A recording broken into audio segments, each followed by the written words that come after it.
Quanto mais te ouvimos, tanto maior a nossa impressão de que está pregando a renúncia à vida. Sou funcionário do secretariado, tenho 4 filhos e ganho apenas 125 rúpias por mês.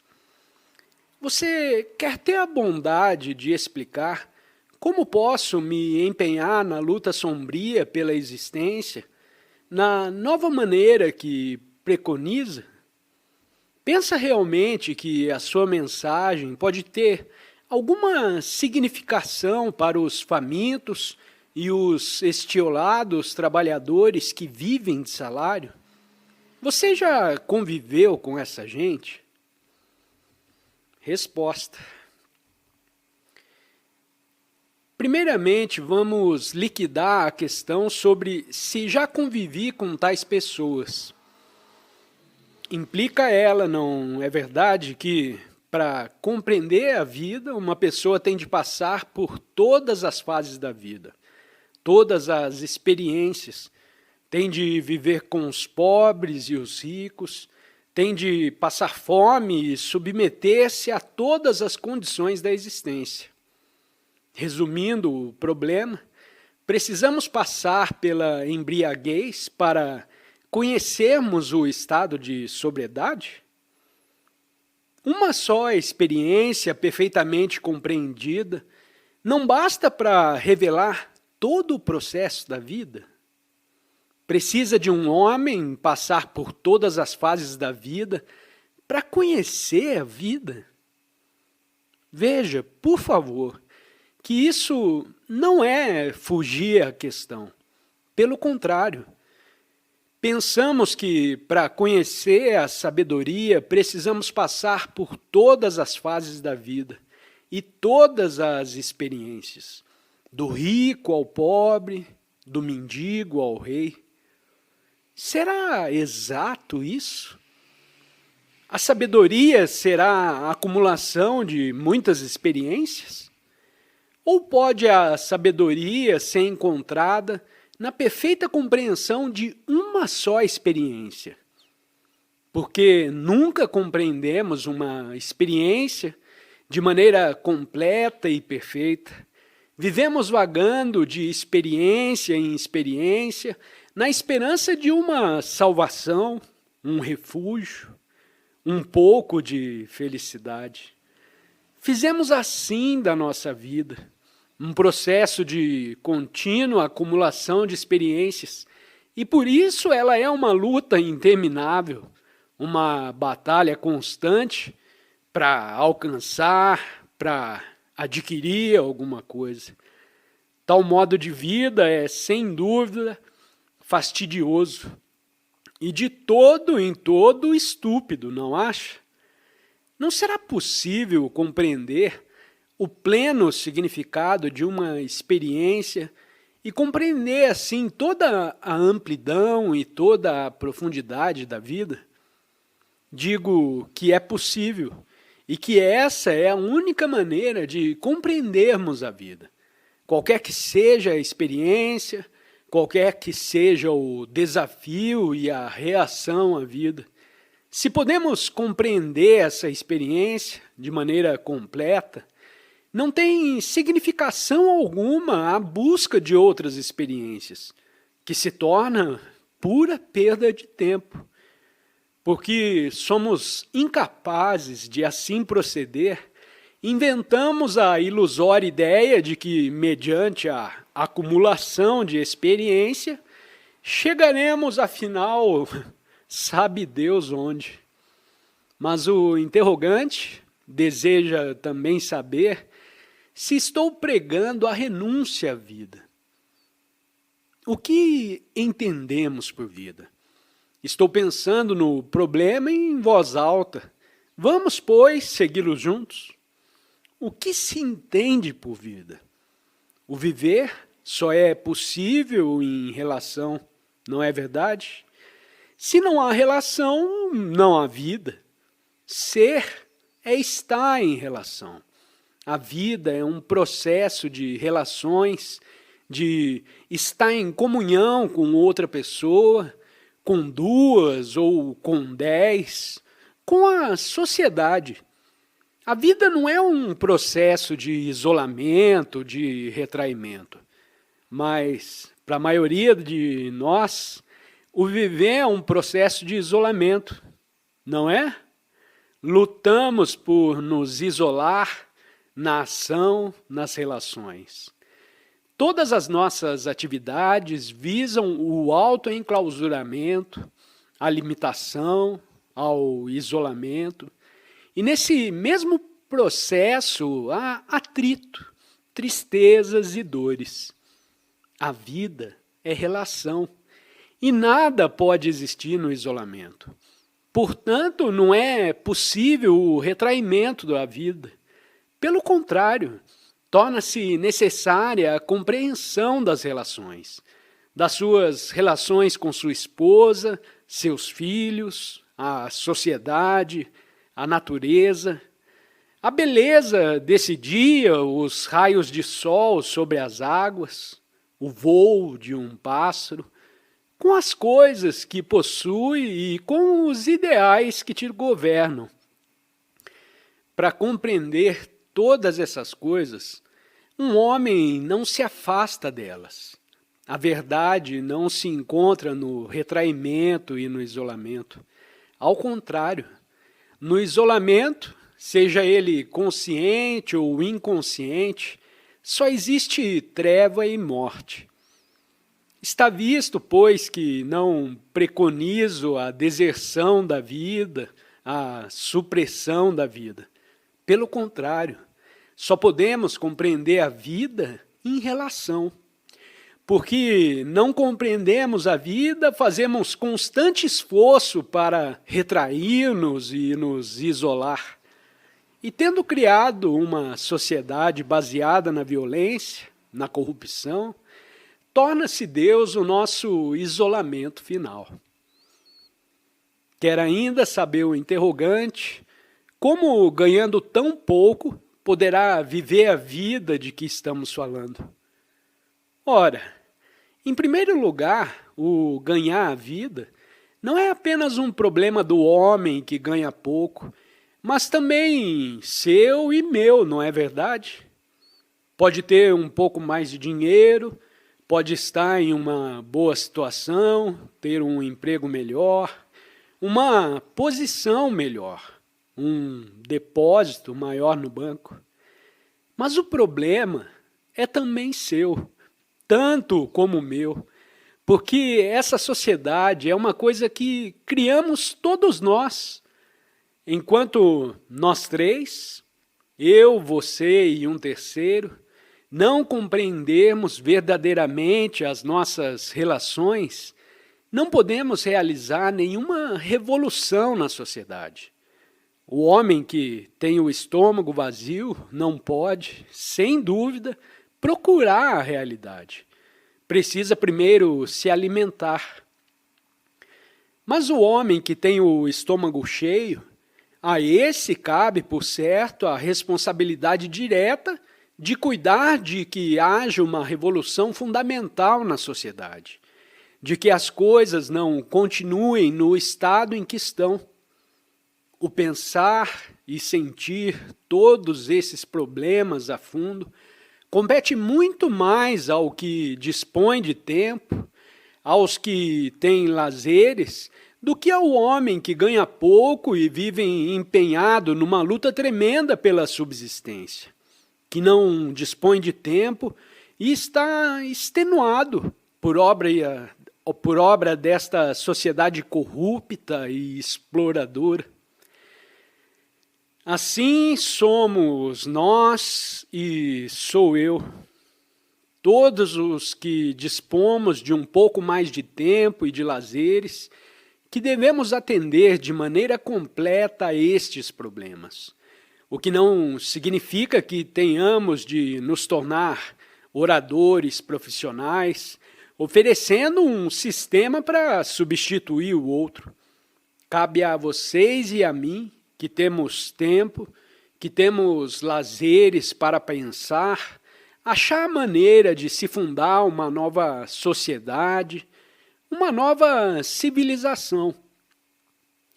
Agora, O que acontece ao homem pobre que ganha 125 rúpias ou coisa parecida?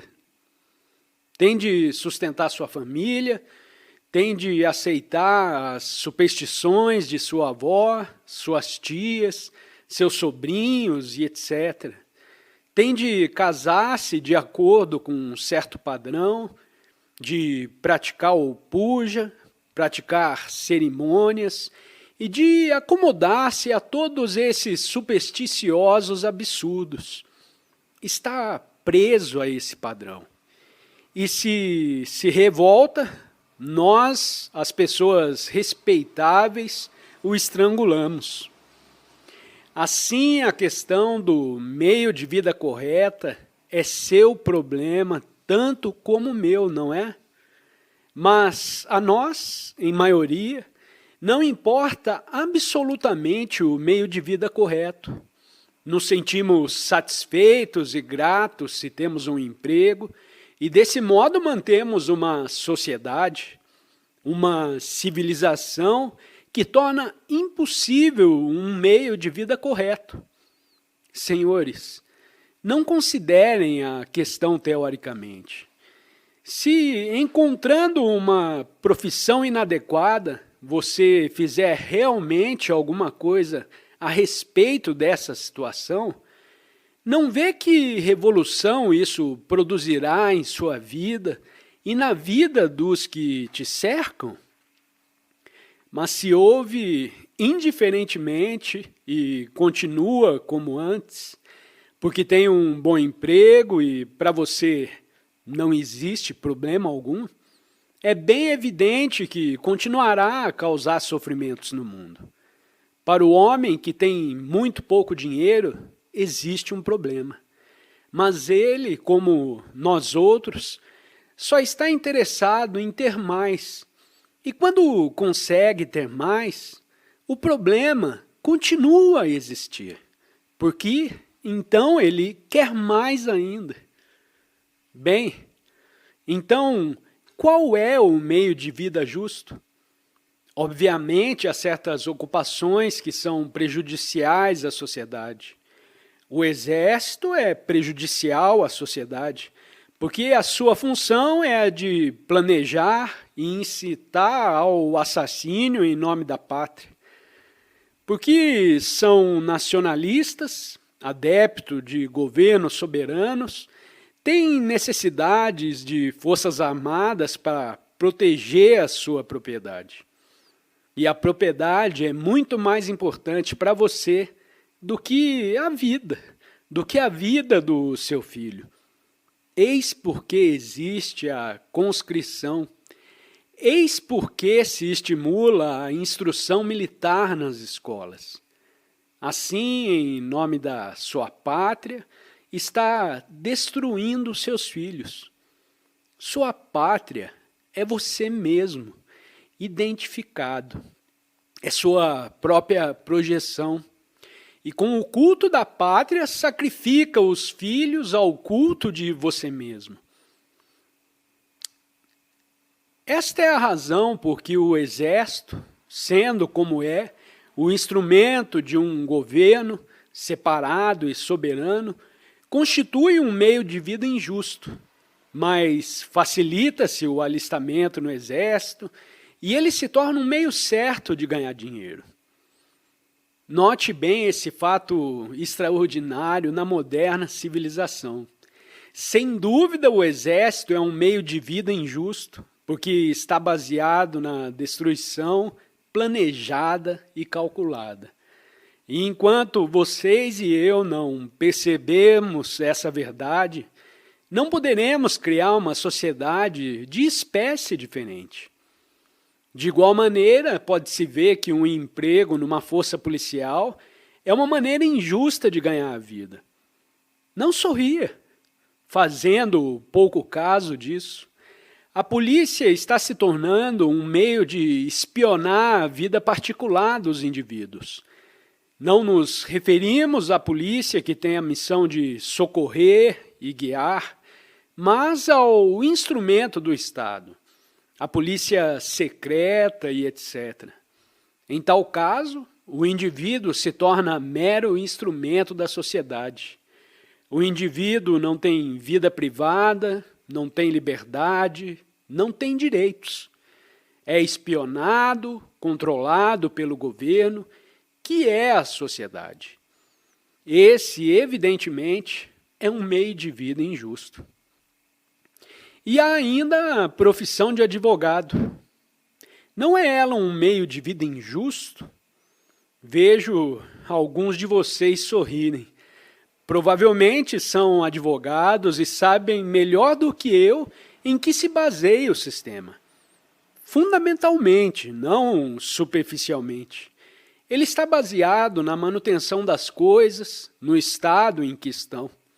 Está baseado em discórdias, disputas, confusão, litígios, favorecendo a divisão e a desordem em nome da ordem. Há também a profissão injusta do homem que quer tornar-se rico, o grande negociante, o homem que está juntando, acumulando, amontoando dinheiro por meio da exploração, por meio da crueldade, mesmo quando faz em nome da filantropia ou em nome da educação. É bem evidente que todos esses são meios de vida injustos. E uma completa modificação da estrutura social, uma revolução da qualidade correta, só é possível quando começa em você mesmo. A revolução não pode basear-se num ideal ou num sistema. Mas ao perceber tudo isso como um fato, está libertado dele. E, por consequência, está livre para agir. Mas, senhores, vocês não desejam agir. Temem ser perturbados e dizem, já há confusão suficiente, por favor, não a aumente. Se vocês não criam mais confusão, outros a estão criando no seu lugar. E utilizando essa confusão como um meio de adquirir poder político. Positivamente, compete a vocês como indivíduos perceber a confusão interior e exterior e tomar uma iniciativa em vez de aceitá-la e ficar à espera de um milagre, de uma utopia maravilhosa criada por outros, e na qual podem ingressar sem esforço. Senhores, esse problema é de vocês, tanto como é do homem pobre. O pobre depende de vocês e vocês dependem dele. Ele é o seu guarda-livros, enquanto você passeia num carro suntuoso e persegue gordos proventos, acumulando dinheiro à sua custa. O problema, pois, é tanto seu como dele. E enquanto não houver uma alteração radical nas relações entre vocês e ele, não haverá revolução real. Embora possa haver violência e derramamento de sangue, continuará a manter as coisas essencialmente no mesmo estado em que estão. Portanto, o nosso problema é a transformação das relações. E essa transformação não está no nível intelectual ou verbal, mas só pode se realizar quando compreender o fato do que é. Não pode compreendê-lo se fica a especular, a verbalizar, a negar ou justificar. E por isso é que importa que seja compreendido o processo total da mente. Uma revolução que é mero produto da mente não é revolução em absoluto. Mas a revolução que não é da mente, que não é da palavra e nem do sistema, essa é a única revolução, a única solução para o problema. Mas, infelizmente, cultivamos o nosso intelecto, isso que chamamos intelecto, em tal grau que perdemos todas as faculdades exceto a capacidade meramente intelectual e verbal. Só quando vemos a vida como um todo, quando a vemos na sua inteireza, na sua totalidade, se encontra a possibilidade de uma revolução que proporcione tanto ao pobre como ao rico o que lhes é devido.